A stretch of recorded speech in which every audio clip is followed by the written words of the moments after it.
Welcome to அம்சாஸ்மே. எல்லாமே இன்னைக்கு பார்க்க போகிறது வாழைப்பூ காரம் உருண்டை. வாங்க எப்படி செய்யலான்னு பார்க்கலாம். ஜாரில் வாழைப்பூ போட்டுக்கலாம். 100 கிராம் ஊற வச்ச கடலைப்பருப்பு போட்டுக்கலாம். 1 ஸ்பூன் சோம்பு போட்டுக்கலாம். கொஞ்சமாக பட்டையை உடச்சி போட்டுக்கோங்க. பச்சை மிளகா போட்டுக்கோங்க. இஞ்சி போட்டுக்கலாம். ரொம்ப நைஸா அரைக்காதீங்க, கொஞ்சம் கொரகரன்னு அரைச்சுக்கோங்க. அரைச்சு வச்ச வாழைப்பூ கூட இந்த வெங்காயத்தை சேர்த்துக்கலாம். கருவேப்பிலை கொத்தமல்லி சேர்த்துக்கலாம். தேவையான அளவுக்கு உப்பு போட்டுக்கலாம். நல்லா பிசைஞ்சுக்கலாம்.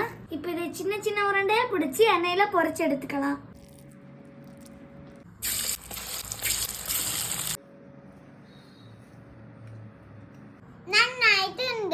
ரஷன் இல்ல, நான் சாப்பிட்டு சொல்றேன். நன்னாயிட்டு உண்டுல்ல, ரொம்ப நன்னாயிட்டு உண்டு. அம்சாஸ் மேல தாங்க.